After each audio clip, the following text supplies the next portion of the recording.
स्वागत है आप सभी लोगों का आज की इस वीडियो में। आज की इस वीडियो में हम दिल्ली पुलिस के 18 दिसंबर के सभी शिफ्टों के जितने भी प्रश्न हमें मिले हैं 100% रियल और ऑथेंटिक प्रश्न वो हम डिस्कस करेंगे, क्योंकि हमने सुबह आपको पहली शिफ्ट में बताया था कि शाम को हम ऑल शिफ्ट का रिव्यू करेंगे जिसमें हम 100% रियल और ऑथेंटिक प्रश्न कवर करेंगे। ये यूट्यूब पे सबसे बेस्ट एनालिसिस रहने वाला है, इससे बेस्ट एनालिसिस कोई नहीं कराएगा आपको यूट्यूब पर। और लास्ट में हमने आपके लिए मैथ के क्वेश्चंस भी डाल रखे हैं, तो वो जरूर देखिएगा। तो पहला प्रश्न आपका पूछा गया था, यदि कोई राज्य संघ द्वारा दिए गए किसी निर्देश का पालन करने में विफल रहता है तो उस राज्य में राष्ट्रपति शासन लगाया जा सकता है, किस अनुच्छेद में वर्णित करता है।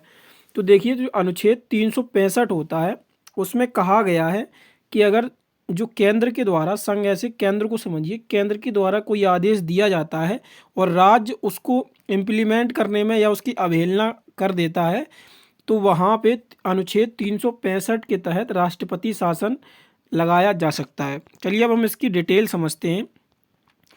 अनुच्छेद 365 कहता है कि यह विशेष रूप से बताता है कि जब कोई राज्य संघ द्वारा दिए गए निर्देशों का पालन करने या उन्हें प्रभावी रूप में विफल रहता है तो माना जाता है कि राज्य सरकार संविधान के प्रावधानों के अनुसार नहीं चल रही है।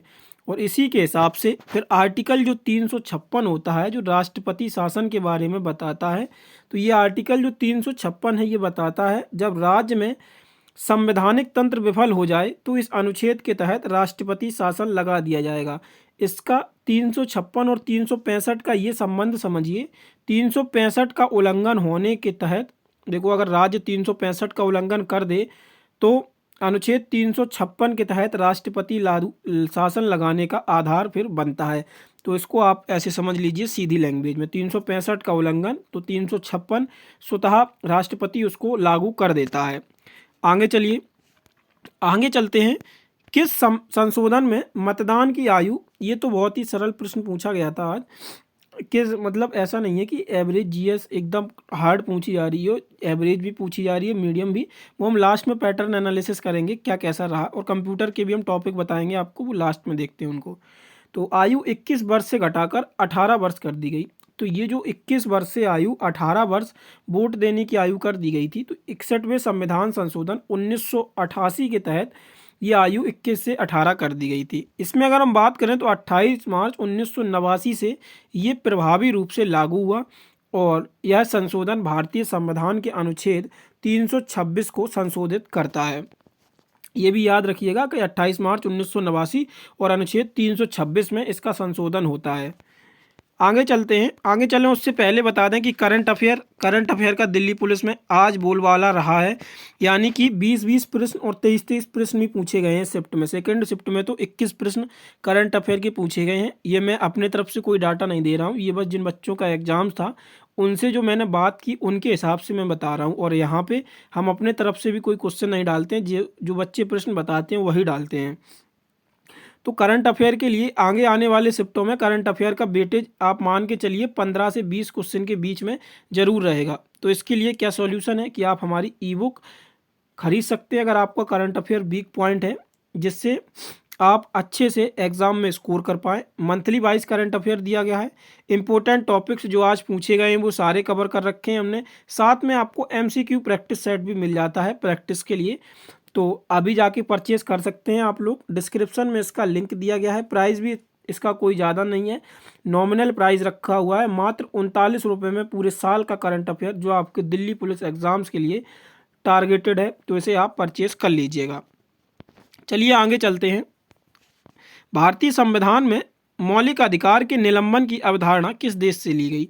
तो मौलिक अधिकार जो होते हैं इसकी निलंबन की जो अवधारणा है ये हमने जर्मनी के वीमर संविधान से ली है। इसमें अगर हम बात करें तो भारतीय संविधान में आपातकाल यानी कि इमरजेंसी के दौरान मौलिक अधिकारों के निलंबन की अवधारणा जर्मनी के बाइबर कॉन्स्टिट्यूशन से ली गई। यह प्रावधान राष्ट्रपति के राष्ट्रीय आपात यानी कि अनुच्छेद 352 के दौरान अनुच्छेद 20 और 21 को छोड़कर अन्य मौलिक अधिकारों के परिवर्तन को निलंबित करने का अधिकार देता है। तो ये समझ लीजिए, जब 352 लागू होता है आपात, तो 20 और 21 को छोड़कर सभी मौलिक अधिकार निलंबित करने के प्रावधान 352 में दिए गए हैं। और ये हमने जो लिया है ये हमने जर्मनी के वाइमर संविधान से इसको भारतीय संविधान में अपनाया है। आगे चलते हैं। पहले एशियाई खेलों 1991 में भारत की रैंक क्या रही थी? तो स्टैटिक जीके के आज जितने भी प्रश्न बने हैं, तो मैंने पहले भी ये इस चैनल पे वीडियो एक डाल रखा था आपका स्टैटिक जीके इंपॉर्टेंट क्वेश्चंस का, तो वो ज़रूर देख के जाएं आप लोग आने वाले शिफ्टों के लिए, और डिस्क्रिप्शन में मैं उसका भी लिंक आपको प्रोवाइड करवा दूंगा। तो पहले एशियाई खेलों में भारत की रैंक जो थी वो दूसरे नंबर पर रही थी। वहीं इसमें क्या था, दूसरे नंबर पर भारत रहा था, पहले नंबर पर जो था ये आपका जापान रहा था।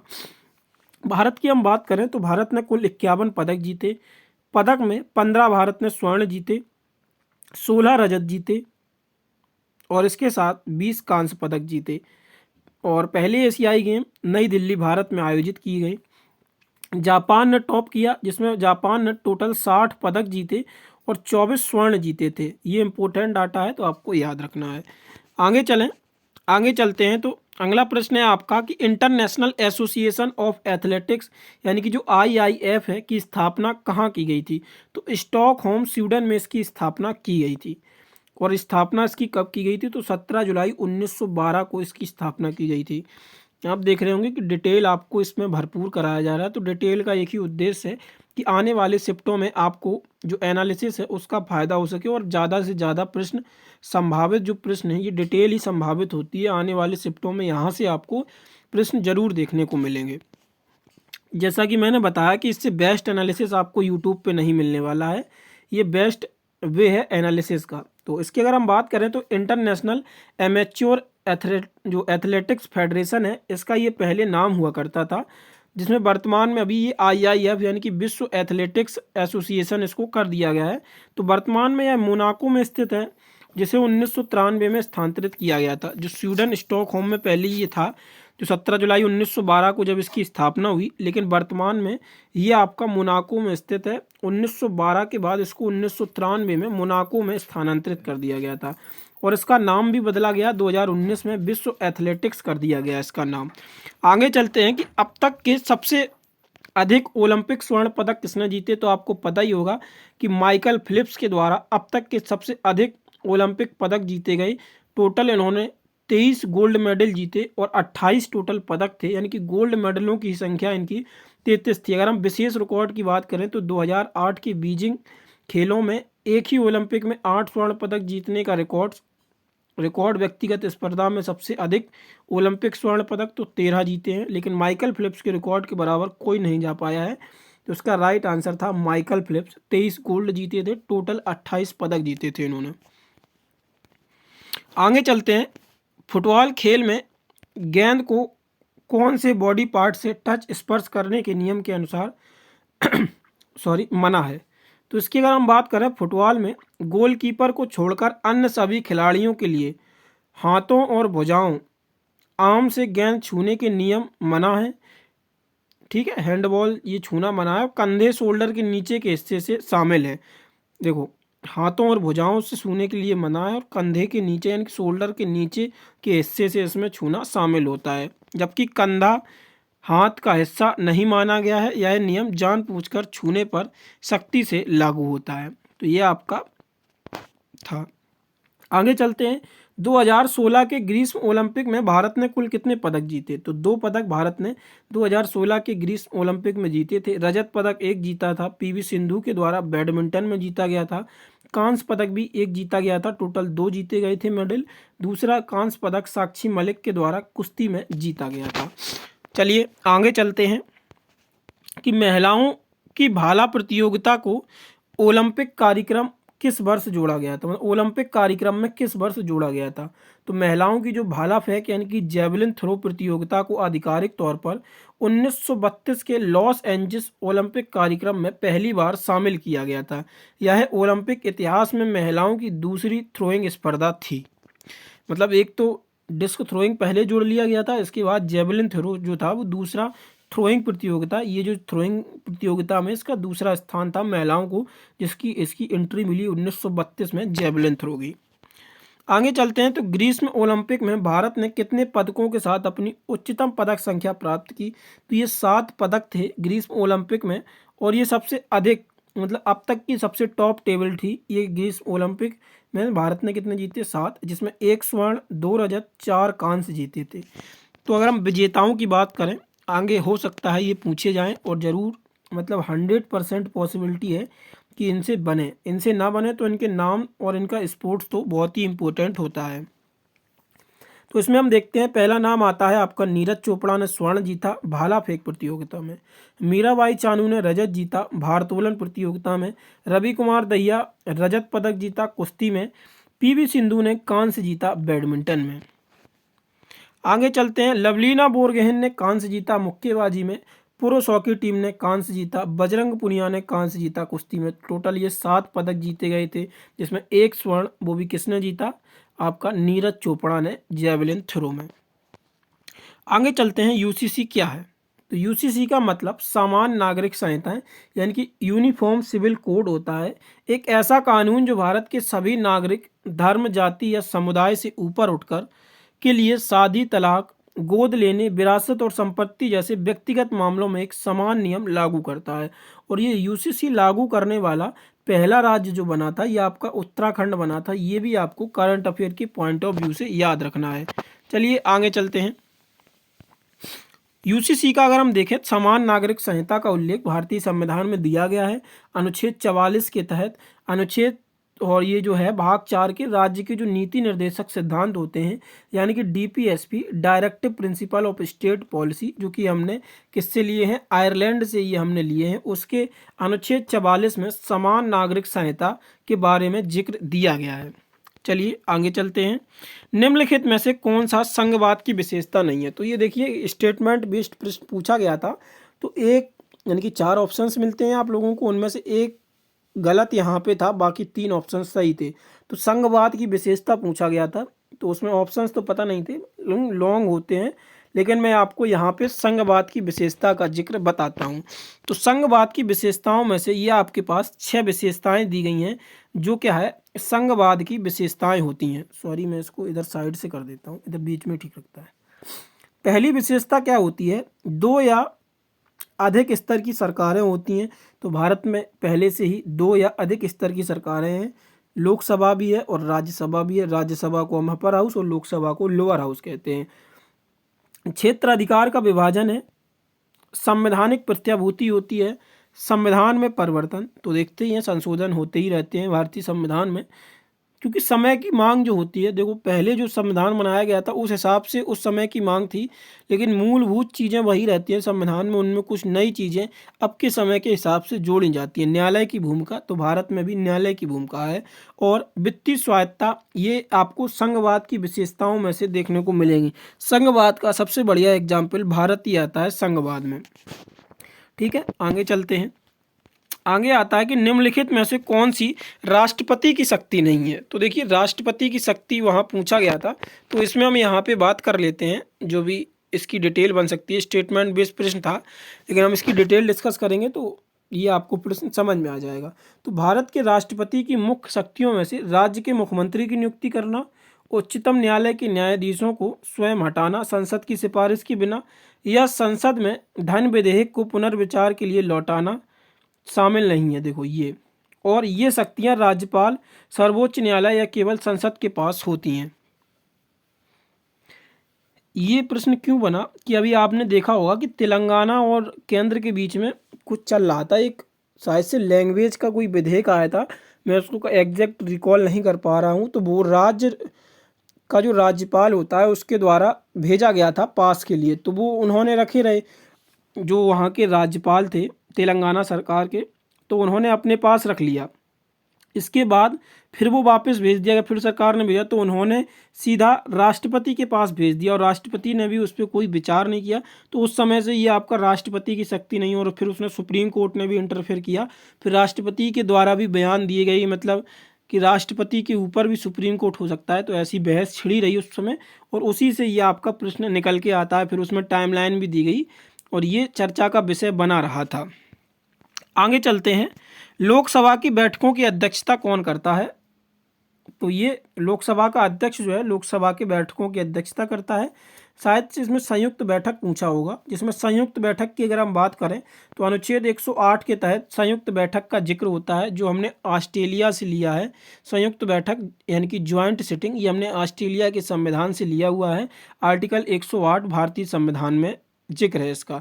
तो इसकी अध्यक्षता जो है वो लोकसभा का अध्यक्ष ही करता है, और लेकिन इसको बुलाता कौन है ज्वाइंट सिटिंग को, तो राष्ट्रपति के द्वारा इसको बुलाया जाता है। ये आपको इंपॉर्टेंट डाटा याद रखो। अगर लोकसभा का अध्यक्ष पूछा गया होगा तो लोकसभा का अध्यक्ष, और राज्यसभा की जो अध्यक्षता है वो कौन करता है, तो वो आपको पता ही होगा, उपराष्ट्रपति जो है वो राज्यसभा की अध्यक्षता करते हैं।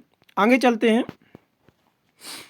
अगला प्रश्न है, बीएनएस के अनुसार रियल अपराधी माना गया है। तो इसमें से जिनका भी आज पेपर था तो वो मुझे एक बार ये प्रश्न कंफर्म करा के दे सकते हैं। शायद से उसमें ये पूछा गया था कि कितनी वर्ष के ऊपर के व्यक्ति को अपराधी माना जा सकता है। तो मैं इसमें डाउट है इस प्रश्न में, तो मैं एक चीज़ बताऊंगा कि शायद से इसमें जो 7 ईयर से ऊपर वाला ही पूछा जाएगा। बाकी आप लोग इसे एक बार कंफर्म करा देंगे तो मैं डिटेल उसका डिस्क्रिप्शन में प्रोवाइड करा दूंगा। कमेंट करें जरूर करके बताएं आप लोग जिनका आज पेपर था इस प्रश्न के बारे में। तो 1989 महाराष्ट्र कैडर के रिटायर आईएएस कौन है जिन्हें भूमि संसाधन सचिव बनाया गया। तो ये महाराष्ट्र के कैडर रिटायर आईएएस थे जिन्हें भूमि संसाधन सचिव बनाया गया। तो मनोज जोशी जो जी थे, इनको ये जिम्मेदारी दी गई। आगे चलते हैं। प्रधानमंत्री जन धन योजना का लक्ष्य क्या है। तो प्रधानमंत्री जन धन योजना का मुख्य लक्ष्य है कि देश के हर घर तक बैंकिंग सेवाएं पहुंचाना, वित्तीय समावेशन को बढ़ावा देना और कमजोर व कम आय वाले वर्ग को शून्य यानी कि जीरो बैलेंस खाते, ऋण, बीमा, पेंशन जैसी सुविधाओं को उपलब्ध कराना किफ़ायती तरीके से।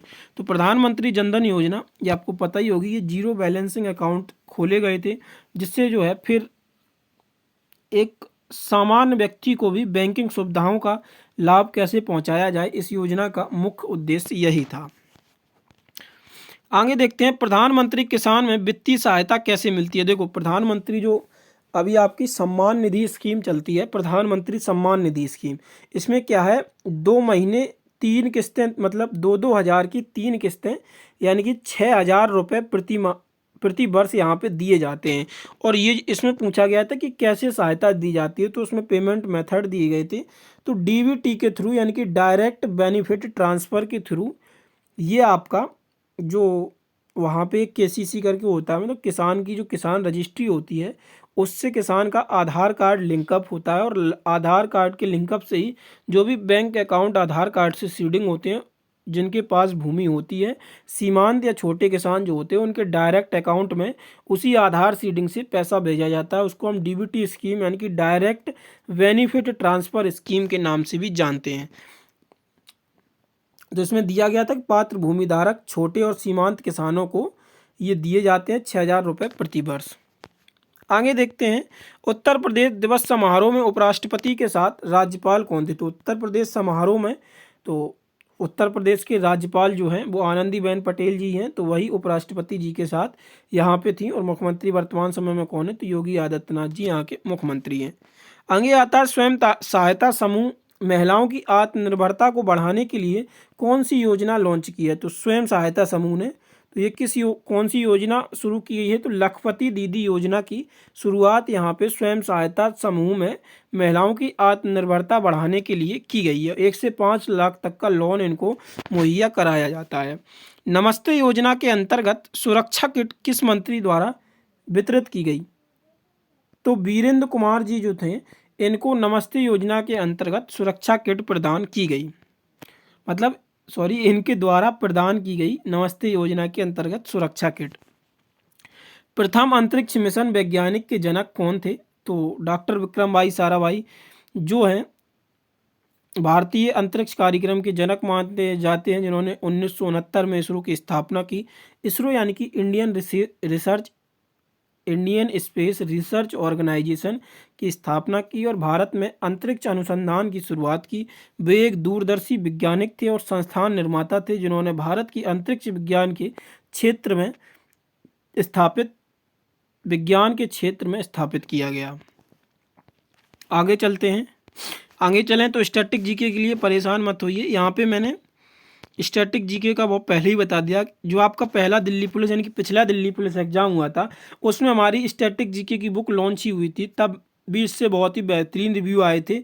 और ये तो अब 2.0 यानी कि अपडेटेड वर्जन है हमारा स्टैटिक जीके की बुक का, तो इसे आप स्टैटिक जीके के लिए खरीद सकते हैं। जैसे आज पहली शिफ्ट में घराने देखने को मिले हैं, घराने, शास्त्रीय संगीत, तो सब कुछ इसमें बहुत ही अच्छे से और वेल डेकोरेटेड इनफ कवर किया गया है, तो इसे भी आप परचेज कर सकते हैं। इसका भी लिंक डिस्क्रिप्शन में और कमेंट बॉक्स में पिन कर रखा है, वहाँ से आप इजीली इसे परचेज कर सकते हैं। चलिए आगे चलते हैं। 29 मार्च 2025 को नई दिल्ली में आयोजित पर्यावरण 2025 राष्ट्रीय सम्मेलन यानी कि नेशनल कॉन्फ्रेंस ऑन एनवायरनमेंट 2025 का उद्घाटन किसने किया? तो राष्ट्रपति द्रौपदी मुर्मू जी के द्वारा इसका उद्घाटन किया गया। आयोजक 2 दिवसीय सम्मेलन था। राष्ट्रीय हरित अधिकरण यानी कि नेशनल ग्रीन ट्रिब्यूनल द्वारा इसको आयोजित कराया गया। स्थान नई दिल्ली के विज्ञान भवन में आयोजित हुआ। ये आगे देखते हैं कि निम्नलिखित में से कौन सा नृत्य पारंपरिक रूप से केवल पुरुषों के द्वारा किया जाता है?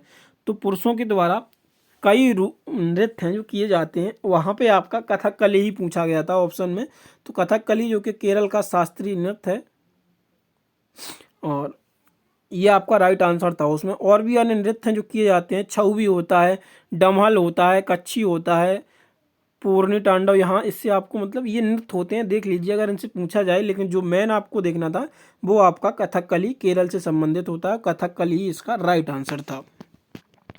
आगे चलते हैं और इन नृत्यों की एक खासियत और है कि इन नृत्यों में शौर्य, युद्ध कौशल और भक्ति का भी प्रदर्शन किया जाता है। तो पूछ लिया जाए कभी युद्ध कौशल, भक्ति या शौर्य का प्रदर्शन जो है, तो कथकली, छऊ हो गया, डमहल, घोड़ी हो गई और आपके जो हरियाणा का गुग्गा नृत्य है ये भी आपके संबंधित होते हैं।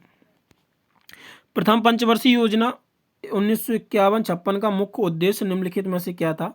तो प्रथम पंचवर्षीय योजना का उद्देश्य जो था वो कृषि विकास था। आधारभूत ढांचा तैयार करना यानी कि सिंचाई परियोजना जैसे भाखड़ा नागल बांध और बिजली उत्पादन पर जोर देना। 20 वर्ष में राष्ट्रीय आय को दोगुना करना, ये प्रथम पंचवर्षीय योजना का उद्देश्य था। वहीं दूसरी पंचवर्षीय योजना का उद्देश्य रैपिड इंडस्ट्रियलाइजेशन दूसरी पंचवर्षीय योजना का उद्देश्य था। तो ये योजना आयोग के द्वारा पंचवर्षीय योजनाएं चलाई जाती थी, लेकिन वर्तमान में योजना आयोग को रिप्लेस कर दिया गया था 2014 में। जैसे ही एनडीए सरकार आती है उसके जगह पे एक नई बॉडी आती है यानी कि नीति आयोग आता है। नीति आयोग यानी कि national institution for transforming India के स्थापित किया जाता है। इसमें भी नीति आयोग में भी प्रधानमंत्री ही अध्यक्ष होता है और योजना आयोग में भी प्रधानमंत्री अध्यक्ष होता है। अगर आपसे ये कभी पूछ लिया जाए तो इस पर कन्फ्यूज नहीं होना है। आगे देखते हैं वाकाटक वंश का संस्थापक कौन था? तो संस्थापक जो थे बिंद शक्ति जो थे ये आपके संस्थापक थे। लगभग इसने 250 से 270 ईस्वी तक शासनकाल किया। उन्हें अजंता के शिलालेखों में वाकाटक परिवार का ध्वज बताया गया। ठीक है, ये आपको याद रखना है। चलिए आगे चलते हैं। ईगल शब्द निम्नलिखित में से किस खेल से जुड़ा हुआ है? गोल्फ से, यानी कि स्पोर्ट्स टर्मिनोलॉजी आप लोग जरूर देख के जाइएगा। जिनके पास हमारी स्टैटिक जीके की बुक है तो वो आप खोलेंगे, उसमें आपको स्पोर्ट्स टर्मिनोलॉजी, हर एक स्पोर्ट्स की टर्मिनोलॉजी अच्छे से एक्सप्लेन की गई है, तो उसको देख के जाइएगा। और मैं उसका स्क्रीनशॉट भी एक बार आपको टेलीग्राम पे शेयर कर दूंगा। ठीक है। भारतीय संविधान का कौन सा अनुच्छेद राष्ट्रपति को लोकसभा भंग करने की शक्तियां प्रदान करता है? लोकसभा भंग करने की शक्ति राष्ट्रपति को, देखिए आज जो बेस रहा राष्ट्रपति के अराउंड ही चीज़ें पॉलिटी में 1-2 प्रश्न तो बने हैं, यानी कि राष्ट्रपति इम्पोर्टेंट है। और जीके जीएस जो आपका आता है हिस्ट्री, ज्योग्राफी, पॉलिटी, इको में हिस्ट्री का ब्रिटिश थोड़ा अप रहा है। पूरे प्रश्न तो नहीं मिल पाते हैं, 50 प्रश्न याद रखना भी संभव नहीं होता है, तीनों शिफ्टों के 150 प्रश्न। तो यहाँ पे जो भी बच्चे रियल प्रश्न दे देते हैं और जो समझ में आते हैं, कुछ तो फालतू भी बता देते हैं लेकिन हम उनको इंक्लूड कर लेते हैं, फिर आप लोग कहते हैं नहीं आए, तो नहीं आए ठीक है, एनालिसिस है, एकदम एग्जैक्ट भी नहीं चलता है, कुछ ऊपर नीचे थोड़े बहुत प्रश्न हो जाते हैं, लेकिन आप आने वाले शिफ्टों के लिए तो कुछ इंपॉर्टेंट ही दे रहे हैं ना, तो वो आप थोड़ा उसको मैनेज करिए। भारतीय संविधान का अनुच्छेद 85(2)(b) के तहत राष्ट्रपति प्रधानमंत्री की सलाह पर लोकसभा भंग यानी डिसॉल्व करने की शक्ति है। यह प्रावधान राष्ट्रपति के समय पहले या 5 वर्ष के कार्यकाल समाप्त होने पर निचला सदन भंग करने का अधिकार देता है। चलिए आगे देखते हैं। तो अटॉर्नी जनरल की नियुक्ति कौन करता है? अटॉर्नी जनरल की नियुक्ति के बारे में बात करें तो राष्ट्रपति अटॉर्नी जनरल की नियुक्ति करता है। किस में दी गई है? तो अनुच्छेद 76 में ये अटॉर्नी जनरल की नियुक्ति के बारे में बताया गया है। अगला प्रश्न आता है 2024 के चुनाव के समय मुख्य चुनाव आयुक्त कौन थे? तो मुख्य चुनाव आयुक्त राजीव कुमार थे 2024 के चुनाव के समय। अब वर्तमान में क्या स्थिति है? तो वर्तमान स्थिति के अनुसार मुख्य चुनाव आयुक्त श्री ज्ञानेश कुमार है, वही निर्वाचन आयुक्त श्री सुखबीर सिंह संधू हैं, और निर्वाचन आयुक्त यानी कि देखो 3 बॉडी होती है, एक मैन प्लस 2, ठीक है। तो ये तो आपके मैन हो गए, प्लस 2 में ये दोनों आ जाते हैं। तो दूसरे विवेक जोशी, ऐसे याद रखिए, ज्ञानेश कुमार हेड हैं, इसके बाद सुखबीर सिंह सिद्धू और विवेक जोशी ये आपके निर्वाचन आयुक्त हैं। चलिए आगे चलते हैं। आगे देखिए, ये आपके मैथ के प्रश्न थे, हूबहू प्रश्न जो मुझे मिल पाए हैं फर्स्ट शिफ्ट के जो पूछे गए थे, ये प्रश्न थे। देख लीजिए यहाँ पे, नहीं मैं आपको जब PDF प्रोवाइड कराऊंगा टेलीग्राम पे मैं सेकंड शिफ्ट के मैथ के भी प्रोवाइड कराऊंगा, और अभी थर्ड शिफ्ट के भी मैथ के मैं कोशिश कर रहा हूँ कि एग्जैक्ट प्रश्न आपको मिल जाएँ, ठीक है। तो वो मैं सारे प्रोवाइड कराने की कोशिश करूंगा आपको। मस्ट टेलीग्राम से और व्हाट्सएप से आप जुड़िए, बेस्ट रिजल्ट देंगे दिल्ली पुलिस के रिव्यू से। लास्ट शिफ्ट मतलब आने वाले शिफ्टों के लिए आपको फ़ायदा ही होगा जुड़ने, हमारे साथ जुड़ने से। तो जुड़े रहिए और टेलीग्राम ज्वाइन कर लीजिएगा, सेकंड शिफ्ट के भी और थर्ड शिफ्ट के भी मैथ के वहीं डालूंगा मैं।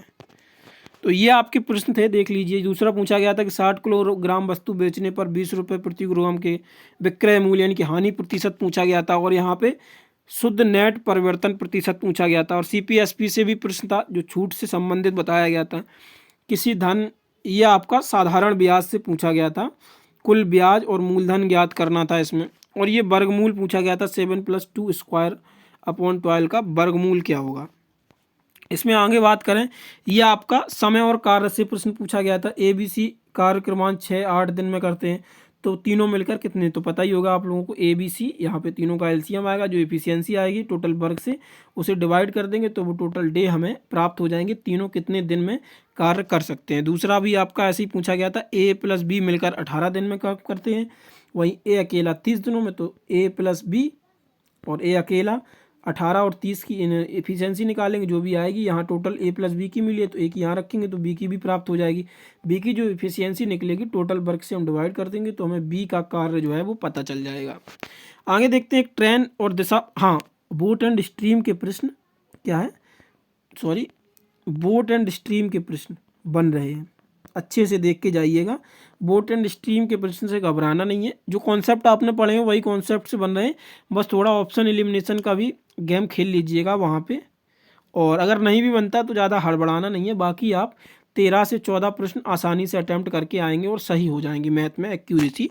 जिनका भी मैथ वीक है उनके लिए मैं बता रहा हूँ। किसी वृत्त का आयतन यहाँ पे त्रिज्या ज्ञात करने के लिए पूछा गया था, और ये अर्धगोले 3D 2D से 3 प्रश्न बने हैं, मतलब 2 से 3 प्रश्न बन रहे हैं हर शिफ्ट में, ठीक है। और ये 4 औसत निकालने का औसत का प्रश्न था, और ये आपका रेशियो एंड प्रोपोर्शन से प्रश्न पूछा गया था। तो ये प्रश्न मुझे मिले थे पहली शिफ्ट के, तो मैंने आपको बता दिए, और आगे की शिफ्ट के भी मैं आपको प्रोवाइड कराऊंगा। टेलीग्राम और व्हाट्सएप ज्वाइन करिए। और हाँ, करंट अफेयर के लिए मैंने बता ही दिया, स्टैटिक जीके के लिए मैंने बता दिया। अब मैं स्क्रीनशॉट भी शेयर कर दूंगा, जो भी स्पोर्ट्स टर्मिनोलॉजी आ रही है वो ई-बुक से ही मैं शेयर करूंगा, तो आप उसको देख लीजिएगा। अगर आप लोगों को ठीक लगता है, ठीक क्या लगे, कोई भी इतना हार्ड प्राइस भी नहीं है, आराम से आप परचेज़ करिए उसको। अभी आप करंट अफेयर को रिवाइज भी कर सकते हैं आसानी से। 120 पेजों में पूरा कंपाइलेशन दिया गया है उसका, तो आसानी के साथ आप उसे रिवाइज कर सकते हैं। बाकी वीडियो पर पसंद आई हो आप लोगों तो शेयर करें, और चैनल पर पहली बार आए हैं तो चैनल को सब्सक्राइब जरूर कर लें, और अपने दोस्तों के साथ या भी जो आपके स्टडी ग्रुप्स हैं उनमें शेयर करना ना भूलें। बाकी धन्यवाद।